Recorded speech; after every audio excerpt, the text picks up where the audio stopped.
Hello दोस्तों, प्रतिमा JS academy पे आप सभी का स्वागत है। दोस्तों, घटना सार 2 2025 जो आगामी परीक्षा बिहार पीसीएस, उत्तर प्रदेश पीसीएस और अन्य प्रतियोगी परीक्षा है जिसमें करंट अफेयर पूछे जाते हैं, उनके लिए उपयोगी होगा। आप लोग लाइक करें, शेयर करें और जिन दोस्तों ने अभी तक हमारे चैनल को सब्सक्राइब नहीं किया है सब्सक्राइब कर लें। दोस्तों, अगर इसमें जो महत्वपूर्ण है, कोई भी करंट अफेयर्स टॉपिक है जो परीक्षा की दृष्टि से महत्वपूर्ण है, उस रूप में मैंने शामिल किया है। फिर भी अगर कोई सलाह है, कोई बात है, तो आप हमें कमेंट करके बता सकते हैं और हम उसमें सुधार करेंगे। शुरू करते हैं। नौरादेही अभयारण्य चीतों का तीसरा स्थायी आवास है। अब नौरादेवी अभयारण्य अगर तीसरा है तो पहला दूसरा कौन सा है? तो दोस्तों, आपको ज्ञात होगा कि अफ्रीका से चीता मंगाए गए थे, नामीबिया से, दक्षिण अफ्रीका से। तो उन चीतों को कूनो में और गांधी सागर राष्ट्रीय उद्यान में रखा गया था। तीसरा नौरादेही अभयारण्य है जहाँ पे अब रखा जाएगा। मध्य प्रदेश को चीता स्टेट के रूप में जाना जाता है। मध्य प्रदेश में ही नौरादेही अभयारण्य है जो चीतों के लिए स्थायी आवास बनाएगा।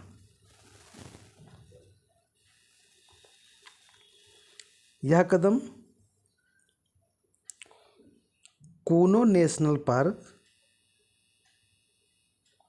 और गांधी सागर अभयारण्य में चीतों के सफल प्रवास के बाद उठाया गया है।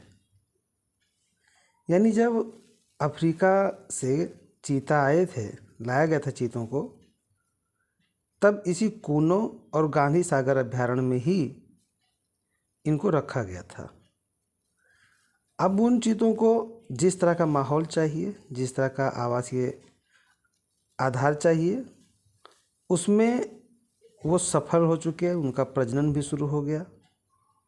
इसलिए अब तीसरा स्थान मध्य प्रदेश में शुरू किया गया है जहाँ पर चीतों को रखा जाएगा। सागर और दमोह जिले के पठारी क्षेत्र में, सागर और दमोह जिले के पठारी क्षेत्रों में फैला यह अभयारण्य प्राकृतिक रूप से पर्णपाती वन, घास के मैदान और शाकाहारी जीवों के लिए भरपूर है। अगला बिंदु है चिली के राष्ट्रपति की भारत यात्रा। दोस्तों, कोई भी विदेशी मेहमान जब किसी देश में जाता है और वो राजनयिक दौरा होता है तो ऐसे ही नहीं जाता है, उसे आमंत्रित किया जाता है और उसके पश्चात वहाँ के राजनयिक आमंत्रण स्वीकार करते हैं। उसके बाद उनका दौरा होता है। तो चिली के राष्ट्रपति गैब्रियल बोरिक फोंट ने अपने देश के उच्च स्तरीय प्रतिनिधिमंडल के साथ भारत की राजकीय यात्रा की। प्रधानमंत्री नरेंद्र मोदी जी ने इन्हें आमंत्रित किया था, इन्होंने आमंत्रण स्वीकार किया था और फिर वो उसी आमंत्रण के आधार पर भारत आए थे। 16 वर्ष के अंतराल पर चिली के राष्ट्रपति की यह भारत यात्रा की। द्विपक्षीय व्यापार के लिए मल्टीपल एंट्री परमिट जारी करने की घोषणा भी चिली के राष्ट्रपति ने की है।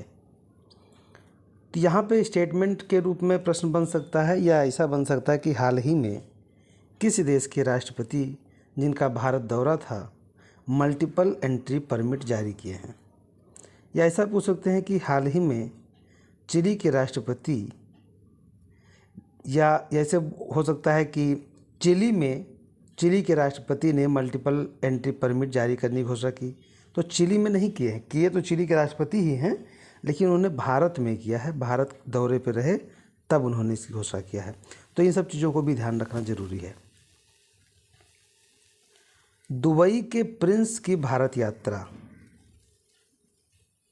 दुबई के क्राउन प्रिंस शेख हमदान बिन मोहम्मद अल मखदूम, जो यूएई के उप प्रधानमंत्री हैं और रक्षा मंत्री भी हैं, आधिकारिक यात्रा 8 से 9 अप्रैल के मध्य 2025 को किया था।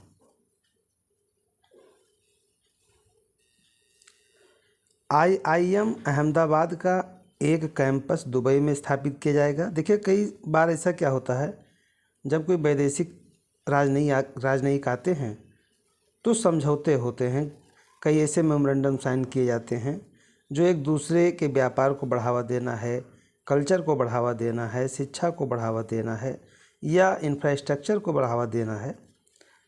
ऐसे में एक समझौता ऐसा भी हुआ कि IIM Ahmedabad, Indian institution of management Ahmedabad का एक कैंपस दुबई में खोला जाएगा, जिसमें MBA का पाठ्यक्रम सितंबर 2025 से शुरू होगा। यह समझौता भी किया गया है। केरल में कोच्चि और गुजरात में वाडिनार में शिप रिपेयर क्लस्टर की स्थापना के लिए भी दोनों में समझौता हुआ है। ध्यान रहे, केरल में कोच्चि और गुजरात में वाडिनार में शिप रिपेयर क्लस्टर की स्थापना के लिए भी दोनों पक्षों में समझौता हुआ है। अगला बिंदु है अमेरिका के उपराष्ट्रपति JD वेंस की भारत यात्रा। अब JD वेंस भारत आए हैं, क्या ये इतना इम्पोर्टेंट है कि भारत आए हैं बस इनसे प्रश्न बन जाएगा? तो ये ध्यान रखिएगा, अमेरिका एक सुपर पावर है। भारत के साथ व्यापारिक संबंधों को अच्छा बनाने का दिखावा भी अमेरिका करता है और अभी हाल में आपने देखा कि 50% टैरिफ भी लगा दिया है। लेकिन उपराष्ट्रपति JD वेंस की पत्नी भारतीय मूल की हैं। एक दृष्टि से इसलिए भी ये भारत आए, ताजमहल का दीदार किए और अन्य जगहों पर गए। सबसे बेहतर केवल इतना है कि इन्होंने 21 से 24 अप्रैल 2025 को दौरा किया। ये डेट याद रखना है। बाकी और जितना समझौता हुआ है कुछ नया नहीं हुआ है इनके आने से। हाँ, जब डोनाल्ड ट्रंप आएंगे तो बहुत महत्वपूर्ण हो जाएगा। उपराष्ट्रपति आए हैं, उपराष्ट्रपति कहीं ना कहीं अपनी पत्नी के तरफ से भी देखा जाएगा कि भारतीय मूल की हैं, इसलिए भी आए हैं। तो बहुत सारे कारण हैं, लेकिन इन्होंने कोई ऐसा समझौता नहीं किया है जो बताया जाए। बस याद रखिएगा कि इनका जो दौरा है वो क्रम अगर कभी पूछा जा सकता है तो 21 से 24 अप्रैल 2025 को आए हैं। अगला बिंदु है श्रीमद् भगवद गीता और नाट्यशास्त्र यूनेस्को की मेमोरी ऑफ वर्ल्ड रजिस्टर में शामिल हो गया है।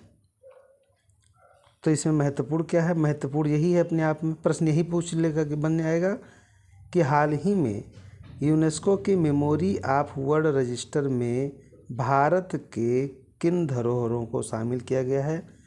तो श्रीमद् भगवद गीता को शामिल किया गया है, नाट्यशास्त्र को शामिल किया गया है। रजिस्टर में भारतीय धरोहरों की संख्या अब 14 हो गई है। यहाँ पे आपको मैं कुछ बता दूँ। श्रीमद् भगवद गीता ये 18 अध्यायों में है। नाट्यशास्त्र भरत मुनि की है। भगवद गीता वेदव्यास की मानी जाती है और शांति पर्व भाग में ये शामिल है। बाकी रजिस्टर में 14 शामिल हो गए हैं भारत की धरोहर। इससे पहले 12 ऑलरेडी शामिल थे, 2 ये हो गए तो 14 हो गए।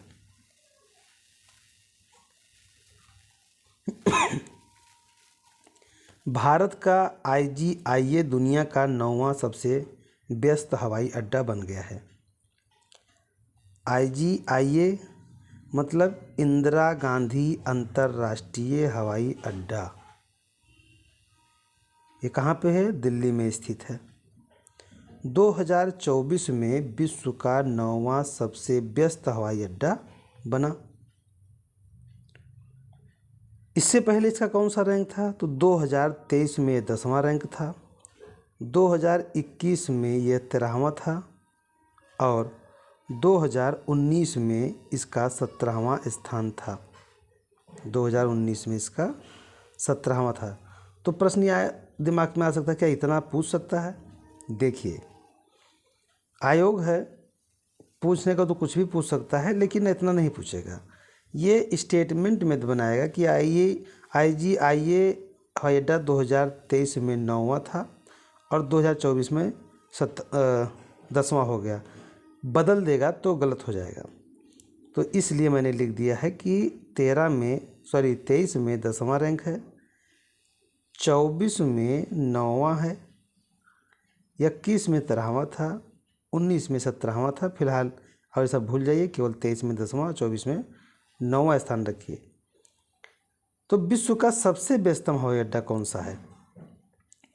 तो एयरपोर्ट्स काउंसिल इंटरनेशनल के द्वारा ये जारी किया जाता है।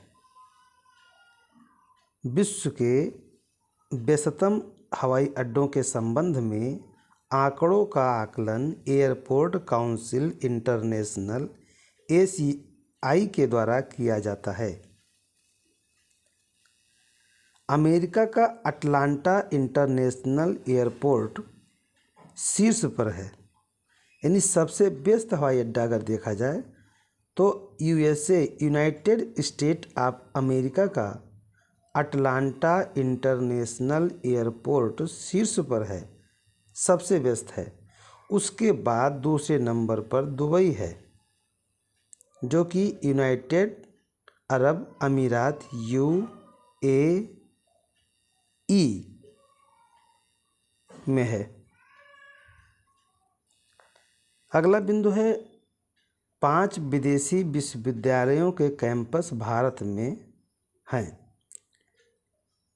पिछली बार जब केवल ऑस्ट्रेलिया का विश्वविद्यालय डाकनी या डिकनी करके है, जब उसका कैंपस गुजरात में खोला जाना था तो बहुत चर्चा हुआ था कि विदेशी विश्वविद्यालयों के कैंपस खुलेंगे, अंतर्राष्ट्रीय लेवल का कार्य होगा और हमारे एजुकेशन को बढ़ावा मिलेगा। अब धीरे धीरे हमारे कई ऐसे विदेशी विश्वविद्यालय हैं जिनके कैंपस भारत में खुल गए हैं। अब तक 5 हो गए हैं। आगे और कहीं पे मेमोरेंडम साइन होता है या कई और समझौता होते हैं तो आगे भी खुलने की संभावना है। ऐसा नहीं कि विदेशी ही भारत में खोल रहे हैं, हमारे भी विश्वविद्यालयों के कैंपस विदेशों में भी खुल रहे हैं। न्यू एजुकेशन पॉलिसी 2020, नई शिक्षा नीति 2020 के अनुसार देश में उच्च शिक्षा को बढ़ावा देने के लिए विदेशी विश्वविद्यालयों के परिसर को देश में स्थापित करने की अनुशंसा की गई है। ऑस्ट्रेलिया के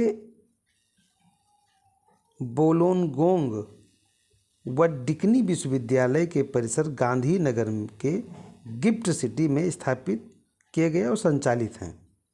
यही पहला था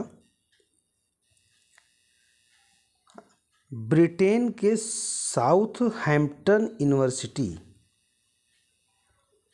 के गुरुग्राम हरियाणा में परिसर में शैक्षणिक कार्यक्रम जुलाई 2025 से प्रारंभ होने की संभावना थी।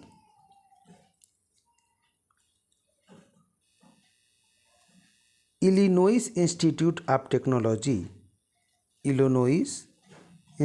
ऑफ टेक्नोलॉजी भारत में कैंपस स्थापित करने वाली पहली अमेरिकी यूनिवर्सिटी है।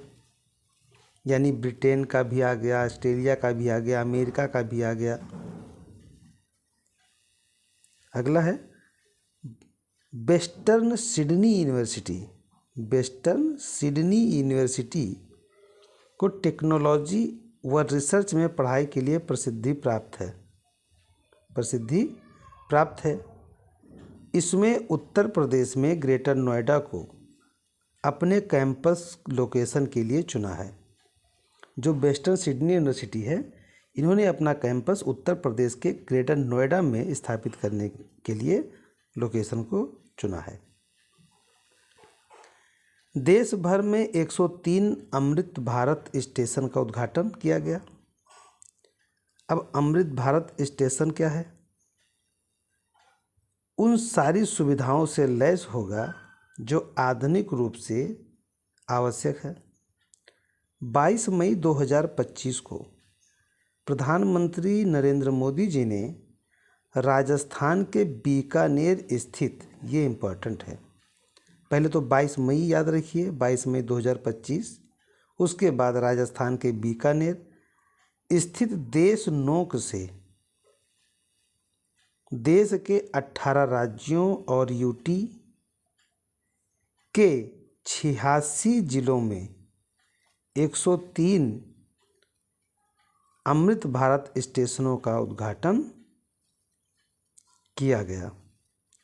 यानी कि यहाँ पे ही कई प्रश्न हैं। पहले तो 22 मई 2025 को किया गया, प्रधानमंत्री नरेंद्र मोदी जी के द्वारा किया गया, राजस्थान के बीकानेर स्थित देशनोक से किया गया, 18 राज्य और यूटी शामिल हैं, उनके 86 जिलों में से 103 अमृत भारत स्टेशनों के उद्घाटन किए गए। अब इन 103 स्टेशनों में से सबसे ज़्यादा स्टेशन कहाँ पे होंगे? तो उत्तर प्रदेश में 19 होंगे, गुजरात में 18 होंगे, महाराष्ट्र में 15 होंगे, 9 तमिलनाडु में होंगे, 6 मध्य प्रदेश में होंगे आदि। ऐसे कहीं पे 5 है, कहीं पे 2-3 है, ऐसे करके 103 स्टेशनों को उद्घाटित किया गया है। वो कहाँ से किया गया है? वो किया गया है बीकानेर, राजस्थान से। तो दोस्तों, ये रहा आज का बिंदु। धन्यवाद। जय हिंद, जय भारत।